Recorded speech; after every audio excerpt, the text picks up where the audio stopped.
नमस्कार दोस्तों, हमारे YouTube चैनल आर्यस एग्ज़ाम में आप सभी का स्वागत करता हूं। दोस्तों, आशा करते हैं कि आप और आपका परिवार अच्छा होगा।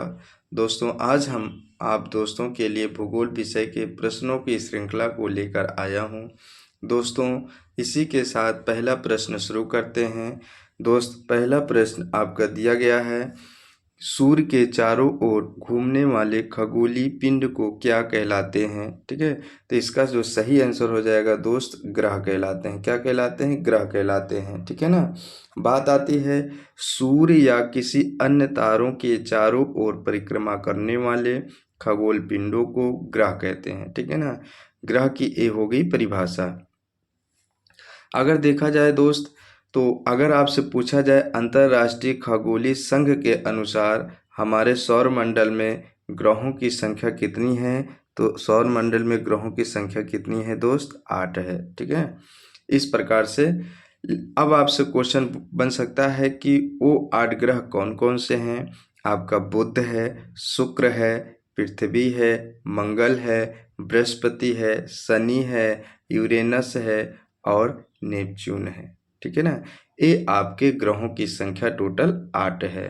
अगर इसके अलावा एक प्रश्न और बन सकता है कि इनके अतिरिक्त 3 बौने ग्रह कौन कौन से हैं। ठीक है ना। अब आपके 3 बौने ग्रह कौन कौन से हैं? पहला है सीरियस। क्या है? सीरियस। दूसरा बौना ग्रह है प्लूटो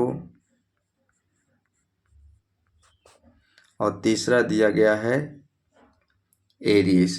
ठीक है ना। ये आपके 3 बौने ग्रह यानी कि बौने ग्रह के श्रेणी में आते हैं। ठीक है दोस्त। तो इस तरीके से आपके पहला क्वेश्चन से लगभग 3 से 4 क्वेश्चन बन चुके हैं। ठीक है ना। तो इस तरीके से आप प्रश्नों की श्रृंखला को देखते चलिए।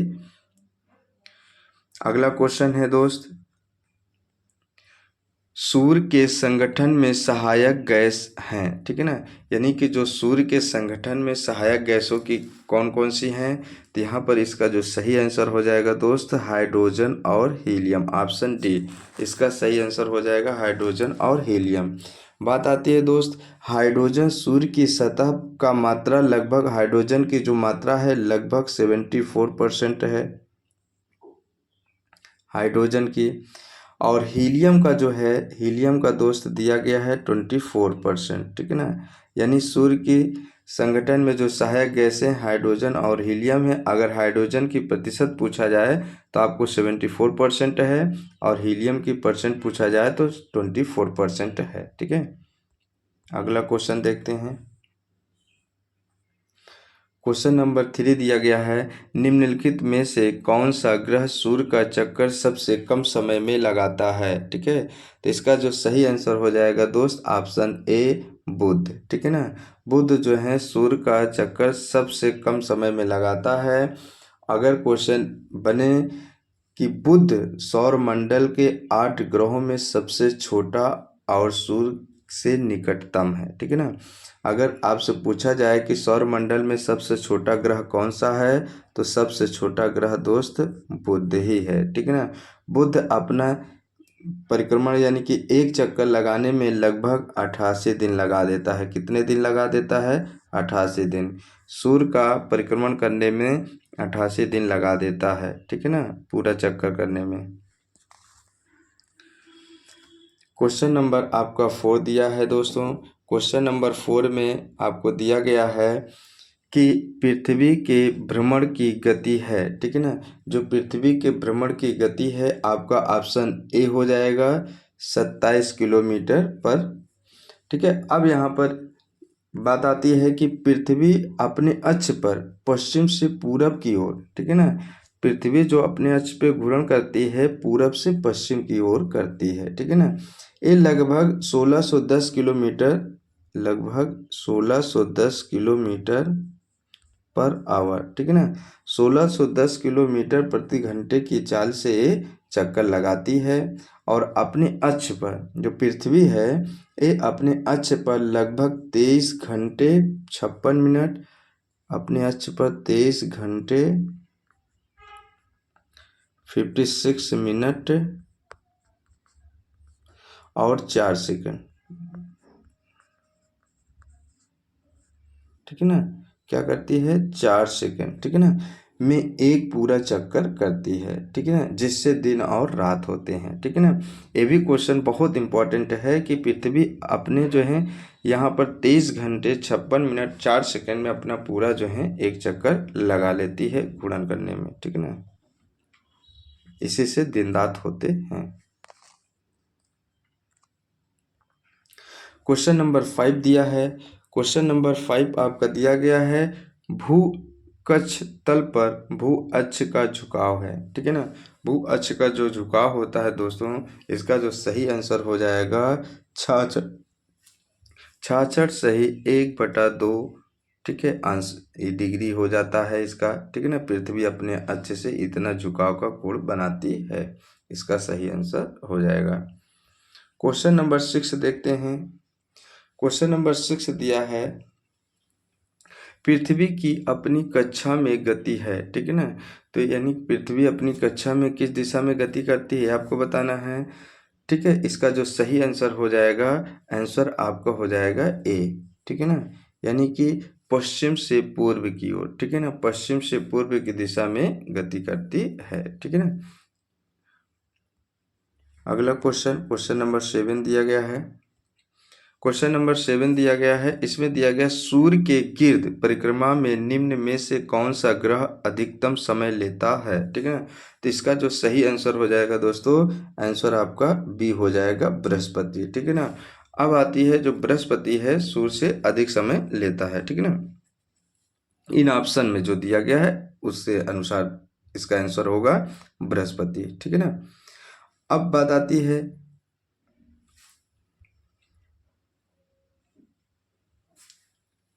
ठीक, और इस प्रकार सबसे तेज चलने वाले अगर परिक्रमा की बात करें जो है, ठीक है, इसका अगला क्वेश्चन आता है क्वेश्चन नंबर 8। क्वेश्चन नंबर 8 कहता है, कौन सा ग्रह हरे प्रकाश को उत्सर्जित करता है, ठीक है। इसका जो सही आंसर हो जाएगा दोस्तों, ऑप्शन डी हो जाएगा वरुण, ठीक है ना। वरुण जो होता है ये हरे प्रकाश को उत्सर्जित करता है, ठीक है ना, इसका सही आंसर वरुण हो जाएगा। अब बात आती है कि वरुण जो है हमारे सौर मंडल में सूर्य से 8वां ग्रह है। कौन सा ग्रह है, 8वां नंबर पर जो है ये वरुण है, ठीक है ना। ये वरुण हल्का नीला रंग अपने ऊपरी वातावरण में मौजूद मीथेन गैस से आता है। कौन से गैस से आता है दोस्तों, मीथेन गैस से आता है, ठीक है ना। Very important question, question number 9। Question number 9 जो है यहाँ पर दिया गया है कि आकाश का सबसे चमकदार तारा कौन सा है, या आकाश का सबसे चमकदार तारा है, ठीक है ना। तो यहाँ पर सही इसका आंसर हो जाएगा दोस्त ऑप्शन डी सीरियस, ठीक है ना। सीरियस जो है सबसे चमकदार तारा है, ठीक है ना। क्वेश्चन नंबर 10 दिया है, ठीक है, पृथ्वी का वह यमज नक्षत्र कौन सा है, ठीक, जो आमाप घनत्व और द्रव्यमान में पृथ्वी जैसा दिखाई देता है, ठीक है। तो इसका जो सही आंसर हो जाएगा दोस्तों, ऑप्शन ए हो जाएगा शुक्र, ठीक है ना। इसका सही आंसर शुक्र हो जाएगा। पृथ्वी की बहन शुक्र ग्रह सूर्य से दूसरा ग्रह है, ठीक है ना। इसे पृथ्वी की बहन भी कहा जाता है शुक्र ग्रह को, ठीक है ना। और सौर मंडल का 6वां सबसे बड़ा ग्रह है शुक्र, ठीक है। इसे पृथ्वी की बहन भी कहा जाता है, ठीक है दोस्तों।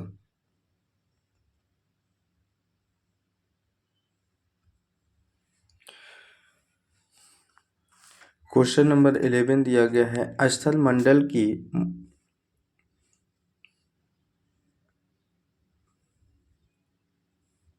क्वेश्चन नंबर 11 है, स्थल मंडल की मोटाई भूकंप तरंगों के आधार पर कितनी मापी गई है।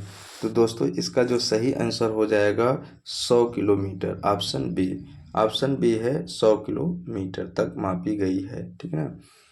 अगला क्वेश्चन देखते हैं दोस्तों, क्वेश्चन नंबर 12।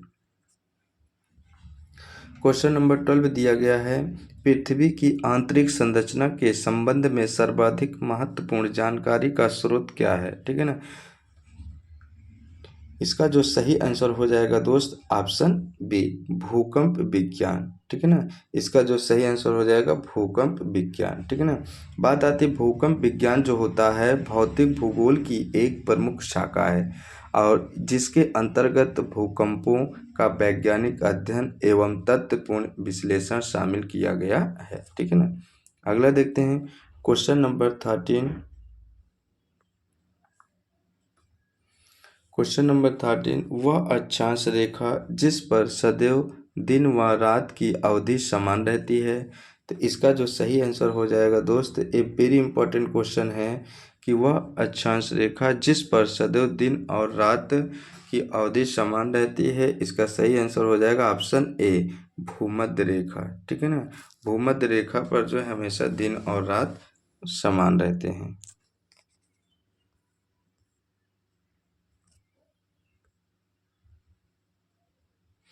क्वेश्चन नंबर 14 दिया गया है, यहाँ पर दिन तथा रात एक समान होते हैं कौन से रेखा पर? तो अभी आपको हमने बताया है कि भूमध्य रेखा जो है वहाँ पर जो है दिन और रात समान होते हैं। ऑप्शन आपका सी हो जाएगा।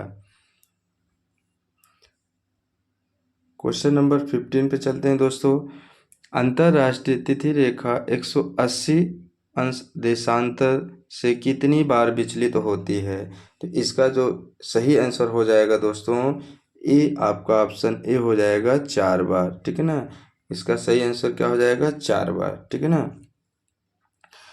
किसी देश का मानक समय उस देश के मध्य देशांतर पर हुए समय पर निर्भर होता है दोस्तों। ठीक है ना। अगला देखते हैं क्वेश्चन नंबर 16। क्वेश्चन नंबर 16 दिया गया है, भूपृष्ठ का कितना प्रतिशत भाग अवसादी शैलों से ढका है? ठीक है ना। इसका जो सही आंसर हो जाएगा दोस्तों, जो अवसादी शैलों से ढका हुआ है, ये आपका ऑप्शन ए 75%। ठीक है ना। ऑप्शन ए हो जाएगा 75% ढका हुआ है। ठीक है ना। क्वेश्चन नंबर 17 देखते हैं। क्वेश्चन नंबर 17 है, निम्नलिखित में से कौन सा कायांतित शैल है? ठीक है ना। वेरी इंपॉर्टेंट क्वेश्चन है। कायांतित शैलों की जो प्रकार है यहाँ पर आपका ऑप्शन हो जाएगा ए, संगमरमर। ठीक है ना। संगमरमर जो है एक कायांतिक शैल के प्रकार है। ठीक है ना। आगे चलते हैं। ठीक है। जैसे कि यहाँ पर कायांतित शैल कौन कौन से हो सकते हैं, जैसे ग्रेफाइट है दोस्तों। क्या है? ग्रेफाइट। ग्रेफाइट है, एंथ्रोसाइट है,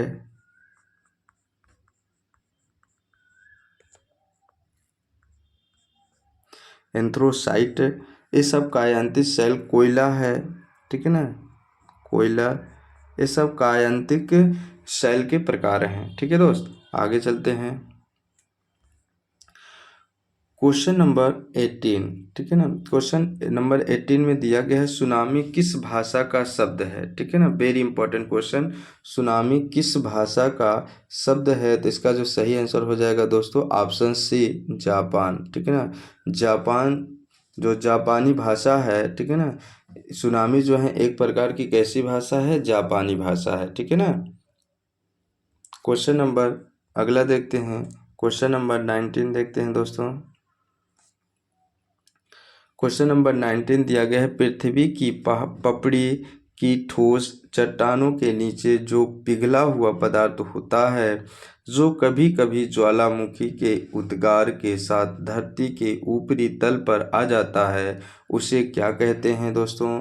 तो इसका जो सही आंसर हो जाएगा दोस्तों, उसे ऑप्शन ए हो जाएगा, मैग्मा कहते हैं। क्या कहते हैं? मैग्मा कहते हैं। ठीक है दोस्तों। वेरी इंपॉर्टेंट क्वेश्चन था क्वेश्चन नंबर 19।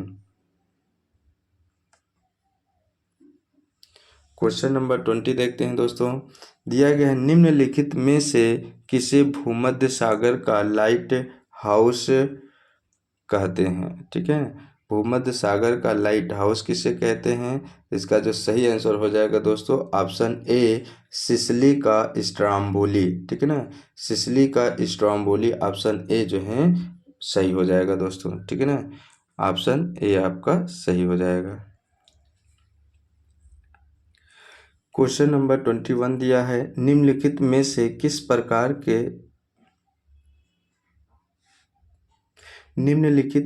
किस प्रकार के ज्वालामुखी की आकृति गोभी के फूल जैसी होती है दोस्तों। इसका जो सही आंसर हो जाएगा ऑप्शन ए वाल्केनियम तुल्य, ठीक है ना। इसका जो सही आंसर हो जाएगा वाल्केनियन तुल्य जो है इसका सही आंसर हो जाएगा दोस्तों। क्वेश्चन नंबर अगला देखते हैं, क्वेश्चन नंबर 22। यहाँ पर दिया गया है, चिली और पेरू के तट से दूर शीत जल के अप्रवाह से बनी धारा क्या कहलाती है। इसका जो सही आंसर हो जाएगा दोस्तों ऑप्शन बी हो जाएगा हम्बोल्ट धारा, ठीक है। ऑप्शन बी क्या हो जाएगा, हम्बोल्ट धारा, ठीक है ना। यहाँ पर आता है पीरू धारा, प्रशांत महासागर में बहने वाली एक ठंडी जल की महासागरीय धारा है, ठीक है ना। और इसका सही आंसर हो जाएगा ऑप्शन बी। क्वेश्चन नंबर 23 देखते हैं दोस्तों। यहाँ पर दिया गया निम्नलिखित कथनों पर विचार कीजिए। पहला, महासागर धाराएं महासागर में जल का मंद भूपृष्ठ संचलन होती हैं। दूसरा दिया गया है, महासागर धाराएं पृथ्वी का ताप संतुलन बनाए रखने में सहायक होती हैं। तीसरा दिया है, महासागर धाराएं मुख्यतः सनातन पवनों द्वारा चलायमान होती हैं। चौथा दिया है, महासागर धाराएं महासागर समरूपण द्वारा प्रभावित होती हैं और इनमें से कौन सा तत्व जो है सही है, ठीक है ना। तो यहाँ पर इसका जो सही आंसर हो जाएगा दोस्तों ऑप्शन डी। क्या हो जाएगा, ऑप्शन डी 1, 2, 3 और 4, ठीक है ना। ये आपका ऑप्शन सही हो जाएगा। क्वेश्चन नंबर 24 देखते हैं, ठीक है। क्वेश्चन नंबर 24 कह रहा है, ग्रीष्म ऋतु में उच्च अक्षांशों में महासागरीय जल की लवणता है, ठीक है ना। तो इसका जो सही आंसर हो जाएगा दोस्तों क्वेश्चन नंबर 24 का ये आपका हो जाएगा ऑप्शन ए घट जाती है। क्या होती है, घट जाती है। जब ग्रीष्म ऋतु में उच्च अक्षांशों में महासागरीय जल की लवणता क्या हो जाती है, घट जाती है दोस्तों। क्वेश्चन नंबर अगला लेते हैं, ठीक है ना। क्वेश्चन नंबर 25, ठीक है ना। यहाँ पर दिया गया है, दक्षिणी गोलार्ध में जलमंडल का विस्तार का प्रतिशत कितना है, ठीक है ना।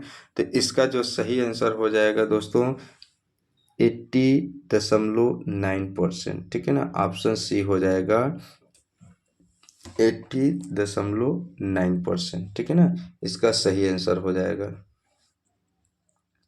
क्वेश्चन नंबर 26 देखते हैं दोस्तों। क्वेश्चन नंबर 26 यहाँ पर दिया गया है, विश्व का सबसे गहरा महासागरीय गर्त कौन सा। वेरी इंपॉर्टेंट दोस्तों, वेरी इंपॉर्टेंट क्वेश्चन है। यहाँ पर इसका जो है सही आंसर हो जाएगा ऑप्शन बी हो जाएगा दोस्तों मेरियाना, ठीक है ना। मेरियाना गर्त जो है ये आपका विश्व का सबसे गहरा जो है महासागरीय गर्त है, ठीक है ना। क्वेश्चन नंबर 27 देखते हैं, ठीक है। क्वेश्चन नंबर 27 है, ठीक है। यहाँ पर दिया गया, असाधारण रूप से उच्च एवं निम्न ज्वार जो अमावस्या या पूर्णिमा को जबकि सूर्य चंद्रमा और पृथ्वी लगभग संरेखित हों आते हैं उन्हें क्या कहते हैं। तो इसका जो सही आंसर हो जाएगा दोस्तों ऑप्शन ए ही सही होगा, बृहत ज्वार स्प्रिंग होता है, ठीक है ना। इसके 4 ऑप्शन देख लेते हैं दोस्तों। यहाँ पर दिया गया ऑप्शन बृहत ज्वार स्प्रिंग, जो इसका सही आंसर हो जाएगा बृहत ज्वार स्प्रिंग होगा, ठीक है ना। अगला क्वेश्चन देखते हैं दोस्तों। यहाँ पर क्वेश्चन नंबर दिया गया है 28, ठीक है ना। गंगा नदी अपने मुहाने पर डेल्टा का निर्माण करती है, ये डेल्टा कहाँ से शुरू होता है, ठीक है ना। इसका जो सही आंसर होगा दोस्तों ये डेल्टा जो है गौर, ऑप्शन बी से गौर से शुरू होता है, ठीक है ना। यानी कि गंगा नदी अपने मुहाने पर डेल्टा का निर्माण करती हैं और ये डेल्टा गौर से शुरू होता है, ठीक है। Very important question. Question number 29 दोस्तों। क्वेश्चन नंबर 29 कह रहा है, भूकंप के एक ही समय पर आने वाले स्थानों को मिलाने वाली रेखा क्या कहलाती है, ठीक है ना। तो इसका जो सही आंसर हो जाएगा दोस्तों ऑप्शन बी सिस्मल, ठीक है ना, होमोसिस्मल कहते हैं, ठीक है ना। ऑप्शन नंबर बी इसका जो है करेक्ट आंसर हो जाएगा, ठीक है दोस्तों। होमोसिस्मल होता क्या है? भूकंप के एक ही समय आने वाले स्थानों को मिलाने वाली जो रेखा होती है उसे हम होमोसिस्मल कहते हैं, ठीक है दोस्तों। क्वेश्चन नंबर 30 दिया है, दक्षिणी अल्प्स पर्वत श्रेणी कहाँ स्थित है, ठीक है ना। तो इसका जो सही आंसर हो जाएगा दोस्तों ऑप्शन बी हो जाएगा, New Zealand. Very important question, New Zealand हो जाएगा, ठीक है दोस्तों। इसी के साथ दोस्तों हमारा जो है भूगोल विषय के सभी प्रश्नों की श्रृंखला को समाप्त करते हैं और आशा करते हैं कि परीक्षा की दृष्टि से बहुत इंपॉर्टेंट क्वेश्चन हमने आपको करवाया है। अगर हमारा वीडियो और हमारे क्वेश्चन और हमारे पढ़ाने के कंटेंट आपको अच्छा लगता है तो हमारे वीडियो को ज़्यादा से ज़्यादा शेयर करिए, लाइक करिए और सब्सक्राइब करिए ताकि हम आप लोगों के लिए ऐसे ही वीडियो लाते रहें। ठीक है दोस्त, नमस्कार दोस्तों।